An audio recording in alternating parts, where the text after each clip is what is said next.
السلام علیکم ناظرین، میں سیدہ ظاہرہ عابدی آپ کی میزبان آج اپنے وطن کے متعلق جو آیا ہوا ہے سیلاب، اس کے لیے کچھ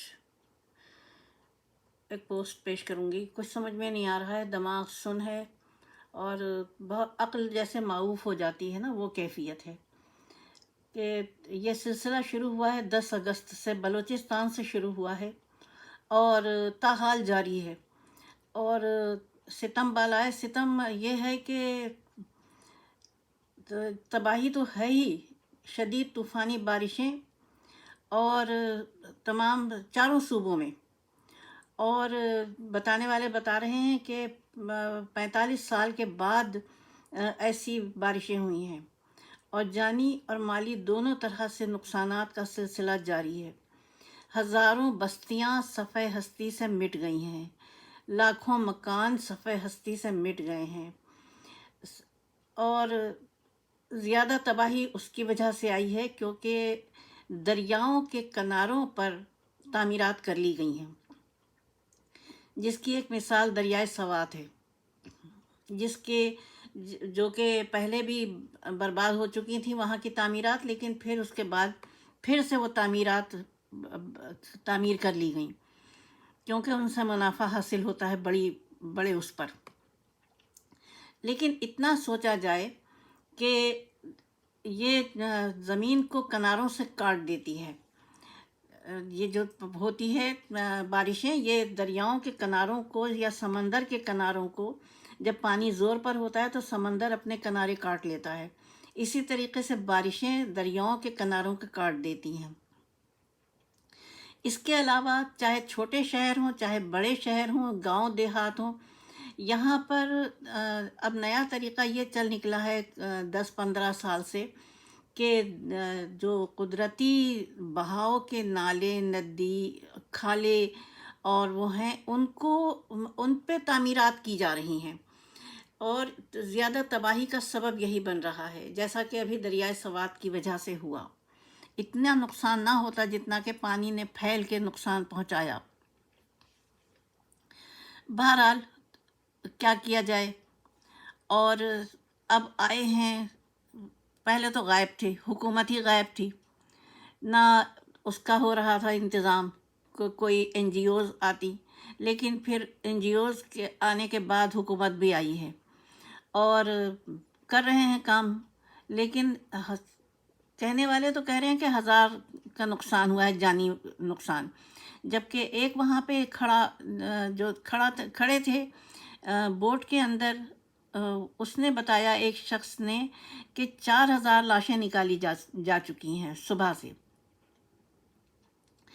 اور دیکھیے بلوچستان ایک چھوٹا ملک ہے ہم سے، اور کتنی بربادی کا اس سے گزرا ہے، لیکن اس کے باوجود جب وہاں پہ قدرتی تباہی آئی تو 150 ہیلی کاپٹر افغانستان کی فضاؤں میں، آسمانی فضاؤں میں تیرتے پھر رہے تھے اور اپنے لوگوں کی مدد کر رہے تھے۔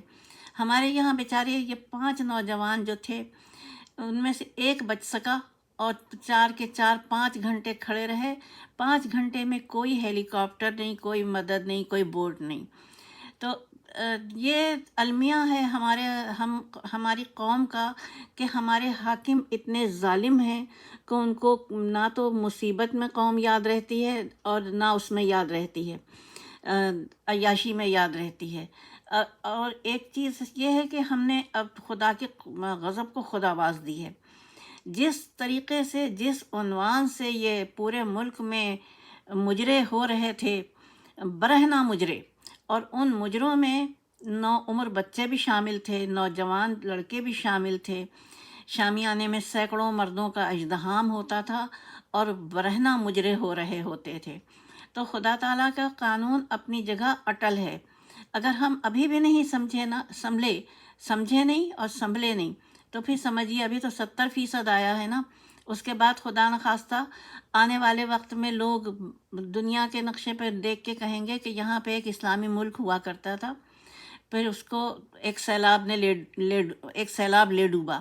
تو کوشش کیجئے، خدا را کوشش کیجئے کہ خدا کے غضب کو آواز نہ دیجئے، یہ سود کا کاروبار خدا سے کھلی جنگ ہے، یہ مجرے خدا سے کھلی جنگ ہیں، اس کو سمجھیے، یہ معمولی چیز نہیں ہے، ہم خدا کو ناراض کر بیٹھے ہیں۔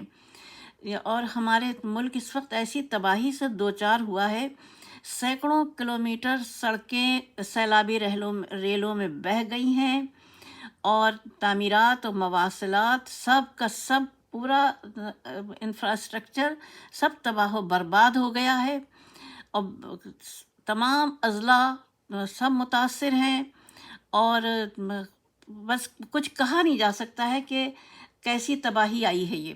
70 سال پیچھے، 75 سال ہوئے ہیں اسے پیدا ہوئے، اس کی پیدائش کو، اور یہ 70 سال پیچھے چلا گیا ہے اس وقت جو تباہی آئی ہے۔ اور خداوند کریم ہمارے حال پر رحم کرے، اور ہزاروں مکانات ہیں یہ کیسے دوبارہ تعمیر ہوں گے؟ یہ فصلیں، جو 90% فصلیں ملک عزیز کی تباہ ہو چکی ہیں، اللہ ہی ان کو پھر سے ہمیں تو اس قابل کرے گا کہ ہم اپنے کھیتوں کھلیانوں کو آباد دیکھ سکیں۔ اور یہ تمام ملک کا کہ پہلی بار اتنے بڑے پیمانے پر جان و مال کا نقصان ہوا ہے۔ بتا رہے ہیں کہ مویشی بھی لاکھوں مویشی ہلاک ہوئے ہیں۔